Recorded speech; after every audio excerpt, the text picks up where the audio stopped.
Silahkan tinggal dibaca saja ya. Kemudian untuk estimasi jadwal pelaksanaan seleksi P3K itu nih. Untuk tenaga kesehatan nanti pengumumannya 31 Oktober sampai dengan 14 November.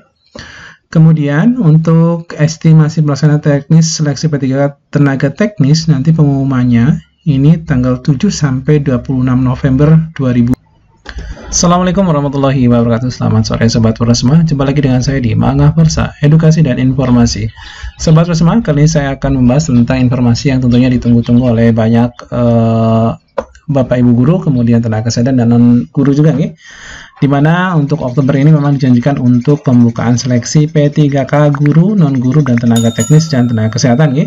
Nah, di sini sudah pasti teman-teman semua bahwasanya nanti untuk seleksi dan pembukaan portal SSSN tentunya nanti sudah dijadwalkan secara resmi oleh BKN sendiri nih, karena kemarin BKN tidak memberikan jadwal pastinya, hanya Kemendikbudristek yang memberikan jadwal di portalnya. Ternyata meleset teman-teman semua, dan ini sudah ada estimasi jadwal pelaksanaan dan ini sudah jelas ya per 31 Oktober. Oke gitu teman-teman semua.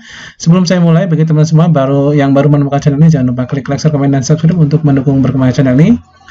Jangan lupa juga aktifkan tanda loncengnya agar teman-teman tidak ketinggalan informasi. Oke, kita mulai saja teman-teman videonya untuk pembahasan persiapan pembukaan seleksi SSSN untuk P3K guru, kemudian tenaga teknis dan tenaga kesehatan. Oke, kita mulai teman-teman semua. Teman-teman semua, sebelum saya mulai video ke perkiraan jadwal pembukaan akun SSSN, kita flashback dulu gitu teman-teman semua. Ini adalah bahan materi yang sudah disampaikan oleh BKN per tanggal 27 Oktober bulan kemarin gitu teman semua, di mana untuk arah kebijakan pendanaan ASN tahun 2022 ini berbeda dengan tahun 2021 nih, di mana untuk kebutuhan ASN nasional tahun 2022 ini sesuai dengan Kemenpan 264 tahun 2022 ini, untuk pusat sendiri ini sebesar 95.000 sekian ya, dengan tenaga gurunya 50.000 dan seterusnya ya, jabatan teknis, nakes, dosen 15.000, 7.000, 23.000 sekian. Kemudian untuk instansi daerah ini teman-teman semua besar sekali, luar biasa ya, ini 1 juta sekian ya, 1.054.276, di mana P3K guru ini sebanyak 758.018. Nah, tapi semua ini sudah dibahas sebenarnya dulu teman-teman, dan sudah ditetapkan bahwasanya teman-teman untuk pusat sendiri nanti dari jumlah usulan 208.000 sekian ini hanya ditetapkan sebanyak 94.000. Kemudian di daerah yang terbagi menjadi P3K guru, tenaga kesehatan dan tenaga teknis ini yang tadinya 515.000 hanya menjadi 408.000. Nah, di sini saya khususnya untuk guru teman-teman semua, bahwasanya untuk P3K guru ini yang tadinya jumlah usulannya adalah 328.000, sedangkan kebutuhannya di sini untuk guru di daerah itu 758 gitu. Ini menjadi 319.000 sekian. Nah, ini merupakan jumlah penetapan yang tentunya nanti akan diperebutkan atau akan diisi oleh teman-teman semua yang mendaftar P3K tahun ini, termasuk yang prioritas 1 yang sudah lulus passing grade. Thank you teman-teman semua. Oke. Untuk ini saya informasikan sekilas saja, kemudian saya bahas untuk berikutnya ya teman-teman semua. Nah, ini teman-teman semua untuk pelaksanaan P3K, pembukaan P3K untuk di portal SSSN yang rencananya nanti akan dibuka tanggal 31 Oktober 2022 ini. Untuk bisnis prosesnya ini sebenarnya tidak jauh berbeda dengan yang sudah saya gambarkan sebelumnya nih. Nah, ini sebenarnya sama persis, cuma mungkin tampilannya sudah berbeda karena ini file terbaru dari BKN teman-teman semua ya. Untuk bisnis proses seleksi P3K ini teman-teman semua, peserta P3K membuat akun dan registrasi pada SSSN nih. Kemudian nanti tentunya SSSN validasi data kependudukan ini terjadi untuk pertama kali nanti teman-teman semua ketika teman-teman membuat akun. Kemudian tentunya nanti akan ada filtering SIS-DMK Kemenkes untuk P3K nakes dan seterusnya. Kemudian nanti akan ada seleksi administrasi oleh instansi, kemudian juga nanti akan ada masa sanggah. Jadi nanti pada seleksi administrasi silakan berkas-berkas yang diperlukan dipersiapkan teman-teman semua. Kemudian nanti peserta yang lolos seleksi administrasi tentunya mengikuti ujian seleksi berbasis komputer. Itu ini peserta secara umum teman-teman semua. Kemudian nanti seluruh nilai akan dikirimkan ke SSN untuk pengolahan nilai berdasarkan passing grade dan afirmasi. Kemudian nanti sampai pengumuman.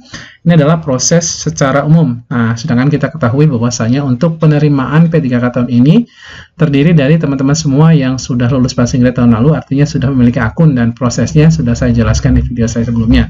Jadi tidak semuanya membuat akun baru. Nah, ini adalah pembuatan akun baru bagi yang pelamar umum tentunya nih. Jadi bagi teman-teman yang belum pernah mengikuti seleksi, tentunya alurnya akan seperti ini. Oke, kita lanjutkan saja teman-teman. Nah, ini yang penting teman-teman semua. Bahwasanya untuk bisnis proses seleksi P3K guru, nah ternyata nanti di sini untuk P3K guru ini, nah ini pada proses ini ada tahapan konfirmasi oleh peserta nih di sini nih, konfirmasi oleh peserta. Jadi nanti karena guru itu terbagi menjadi P1, P2, P3 dan P4. Nah, ini nanti akan ada proses ini untuk bagian yang kedua. Oke, saya perlihatkan dulu teman-teman yang di sini nih, bahwasanya nanti untuk tahun ini P3K guru ini ternyata P1 ini dapat turun menjadi P2, P3 atau bahkan P4 atau pelamar umum ya. Dan P4 juga nanti akan naik statusnya menjadi P2. Kemudian P4 juga akan naik statusnya menjadi P3, bisa naik ya. Nah, gambaran ini sebenarnya ditunjukkan oleh untuk teman-teman untuk yang THK 2 dan sekarang mengabdi guru menjadi honorer di negeri gitu teman-teman semua.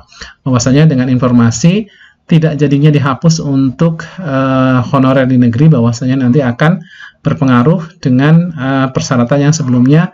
Yang boleh ikut adalah teman-teman guru honorer yang minimal bekerja 3 tahun. Nah, berarti untuk krusial karena ini sudah di akhir Desember untuk tahun 2022, maka nanti akan ada proses seperti ini teman-teman semua. Ini bisa terjadi teman-teman semua. Gitu nggih. Tapi untuk P1 tetap menjadi prioritas bahwasanya ya. Tapi tetap kita ketahui bahwasanya untuk P1 sendiri kita tahu tidak semuanya bisa ditempatkan. Oke, kita mulai alurnya teman-teman semua. Kalau tadi yang atas ini secara umum, nah ini secara garis besar untuk tahun 2022 ini. Nah ini nanti peserta PPK membuat akun dan registrasi pada SSN. Yang membuat akun itu jadi teman-teman semua yang belum pernah mengikuti, nih, silakan membuat akun. Kemudian nanti bagi yang sudah pernah mengikuti, ya, walaupun dia lulus passing grade ataupun tidak di tahun 2021, maka dia sudah punya akun sebenarnya. Jadi nanti tinggal login saja, ya. Ini membuat akun itu bagi teman-teman yang belum pernah mengikuti, ya. Jadi kalau sudah pernah mengikuti, silakan pakai akun lama. Kemudian nanti setelah membuat akun, kemudian selesai, nanti tentunya akan ada validasi data pendudukan, kemudian filtering dapodik. Nah, ini untuk filtering dapodik tentunya nanti teman-teman akan langsung diklasifikasikan ya. Jadi langsung terdeteksi apakah teman-teman jadi prioritas 1, prioritas 2, prioritas 3, ataukah pelamar umum atau P4. Nah, ini untuk prioritas 1 ini adalah teknisnya adalah langsung penempatan dan pemberkasan. Gitu nggih. Jadi dari sejumlah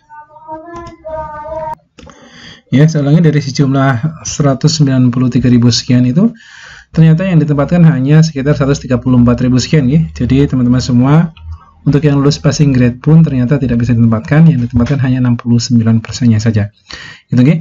Nah, ini mekanisme masih sama kayak dulu teman-teman semua. Nanti ketika nanti penempatan dari passing grade ini sudah semua dan masih ada sisa formasi, maka nanti dilanjutkan untuk prioritas 2, prioritas 3, bahkan nanti kalau masih prioritas 3 pun menyisakan sisa formasi, barulah nanti ke pelamar umum gitu ya, atau P4. Ini teman-teman semua, ini adalah penjelasan dari yang pertama tadi. Kemudian yang kedua untuk P2, P3 ini tentunya dan umum tentunya nanti akan ada seleksi administrasi oleh instansi. Ada juga nanti masa-masa sanggah ya, silakan teman-teman semua. Kemudian untuk P2 dan P3 nanti tidak tes juga, hanya observasi saja ya, observasi saja atau penilaian kesesuaian saja. Kemudian yang umum ini barulah nanti teman-teman semua memilih formasi, kemudian nanti tes ujian seleksi kompetensi atau UNBK, kemudian nilai kompetensi P3K guru untuk P1, P2, P3 dan umum ini kemudian nanti disimpan tentunya di DB UNBK tentunya nggih. Kemudian nanti tentunya semuanya diolah ya, seluruh nilai seleksi kompetensi dikirimkan ke SSN untuk pengolahan nilai berdasarkan passing grade ataupun afirmasi yang ditetapkan gitu. Kemudian nanti tentunya akan ada masa sanggah sampai nanti pengumuman hasil ya. Nah, tentunya nanti yang paling simpel teman-teman semua itu hanya P1 saja, karena nanti ketika login kemudian nanti tinggal konfirmasi saja untuk penempatan, kemudian pemberkasan. Tapi untuk P2, P3 nanti akan ada seleksi administrasi. Gitu ya. Kemudian yang tidak kalah pentingnya teman-teman semua, untuk estimasi jadwal nih teman-teman semua ya. Nah ini untuk titik lokasi ujian ini ditetapkan ya, silakan tinggal dibaca saja ya. Kemudian untuk estimasi jadwal pelaksanaan seleksi P3K, hitung ya. Untuk tenaga kesehatan nanti pengumumannya 31 Oktober sampai dengan 14 November. Kemudian untuk estimasi pelaksanaan teknis seleksi P3K tenaga teknis nanti pengumumannya ini tanggal 7 sampai 26 November 2022. Ini berbeda teman-teman semua ya. Kemudian pendaftaran seleksi untuk tenaga kesehatan itu 31 Oktober sampai 15 November. Nah, untuk tenaga teknis nanti 7 November sampai dengan 6 Desember dan seterusnya teman-teman semua. Sampai nanti usul penetapan NIP 3K untuk tenaga kesehatan itu 10 sampai dengan 31 Januari. Sedangkan untuk tenaga teknis ini 27 April sampai dengan 11 Mei ini, jadi berbeda teman-teman semua ya. Kemudian kalau yang untuk guru ini teman-teman sama ya, nanti pembukaannya tentunya nanti tanggal 31 Oktober ya. Nah, tinggal nanti dicek saja untuk SSCASN-nya.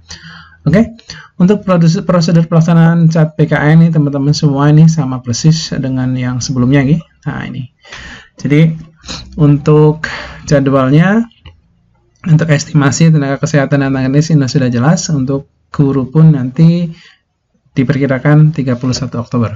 Silakan ditunggu saja. Terima kasih, mudah-mudahan video ini bisa bantu. Jangan lupa klik like, share, komen, dan subscribe. Jangan lupa untuk mengaktifkan notifikasi loncengnya agar teman-teman tidak ketinggalan informasi. Selamat siang, selamat sore, maaf. Assalamualaikum warahmatullahi wabarakatuh.